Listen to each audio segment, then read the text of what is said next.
So when I was first starting to study homeopathy, I would hear teachers all the time saying, like, we had to look at the provings, you had to study the provings. I thought that was great, but the problem was I had no idea where these supposed provings were.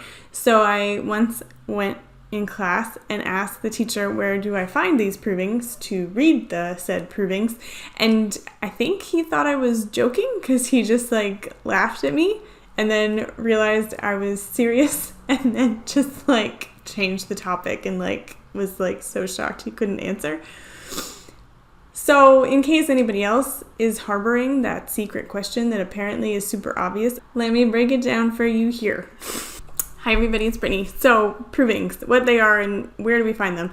So provings are essentially homeopathic drug trials. So the word proving comes from the German Prüfung, which just means test. So really it's just, I don't know why we don't just call them remedy tests or drug trials or something, because really that's what the word meant in German, was just a test. But we've gotten used to saying proving, so in homeopathy we just say proving. And really the point is just to investigate the properties of a medicine, just like in a drug trial. However, unlike the drug trials that we know today, where people are given a substance and the people are already sick, and then we see if the substance makes the people better, in a homeopathic drug trial or proving, you give a substance to healthy people and see what kinds of changes happen in their system. So we're essentially looking at what changes this particular substance creates in the human body. And we're looking to see as many different possible changes as possible. So testing the remedies on as many different types of people is incredibly important so that we get all the different types of symptoms that can be created by this substance. The symptoms are then, from a proving, taken and put into materia medicas, and this is where you will find them.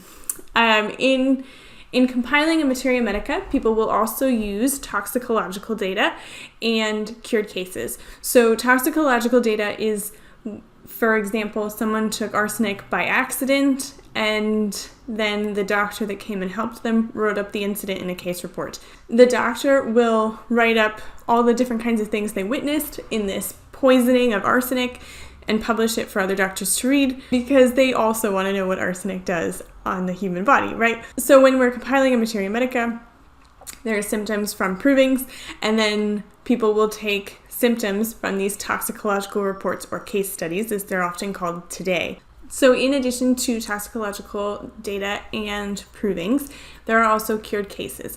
The cured cases are probably the most controversial of the three.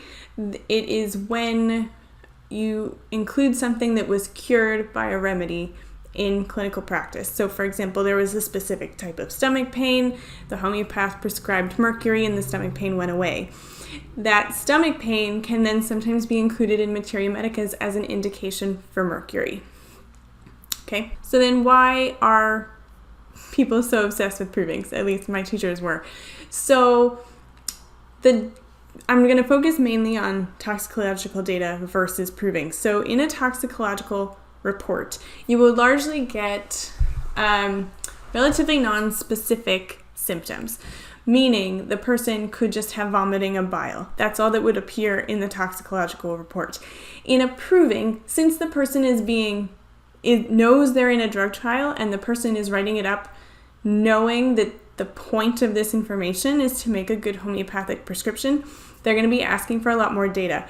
So you're going to have, someone felt nauseous in the pit of their stomach, especially made worse when they were standing up.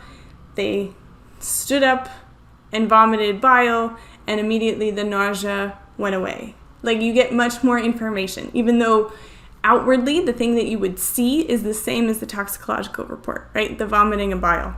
Whereas in the proving, you get sensations, you get modalities, and all of the other kinds of things that you wouldn't necessarily see if you were just a doctor writing up a case report. And of course, because the purpose is different, we know homeopathic prescriptions are so detailed, the proving master, the person doing the proving, knows this and is taking notes in a much more detailed way, right? Because they want this information, they want the details to make sure the homeopathic prescription is going to be a good one.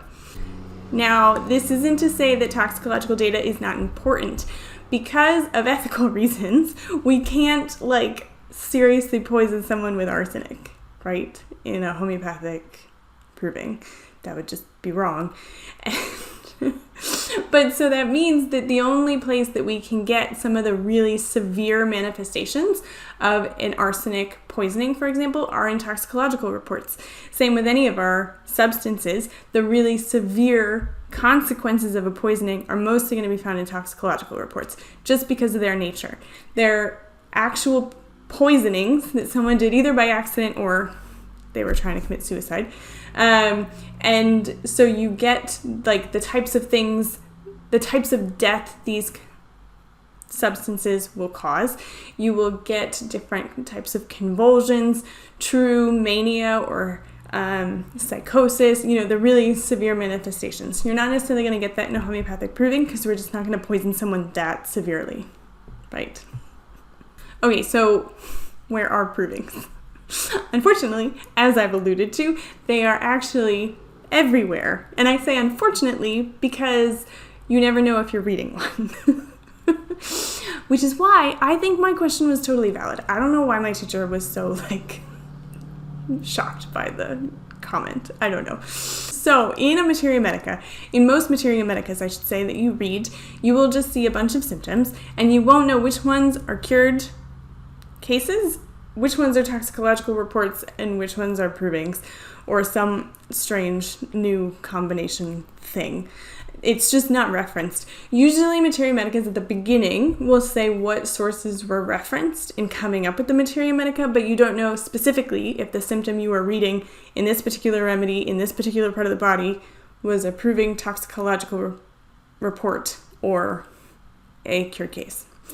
Okay, so you just don't know, unfortunately. The exception is Hahnemann's work. So Hahnemann's Materia Medica Pura and Chronic Diseases, he references everything. So you know exactly whether or not something was a proving symptom, which proving the symptom came from, and which toxicological report it was, if it was a toxicological report. And he will sometimes put cured symptoms in there, but he will write curative effect. So you always know. So you can do with it whatever you want. Okay, so there we go. So the provings can be found everywhere, but you will only ever see them labeled as such in Hahnemann's works, Materia Medica Pura and Chronic Diseases. Everywhere else, you don't know if you're reading a proving toxicological report or cured effect. Okay? But we should also remember why provings are important. It's not necessarily that they are more or less dependable than something from a toxicological report or from a cured case. It's that they have a lot more details. So they're much more useful for our very detailed homeopathic prescriptions. Okay? Hope that helps. Bye.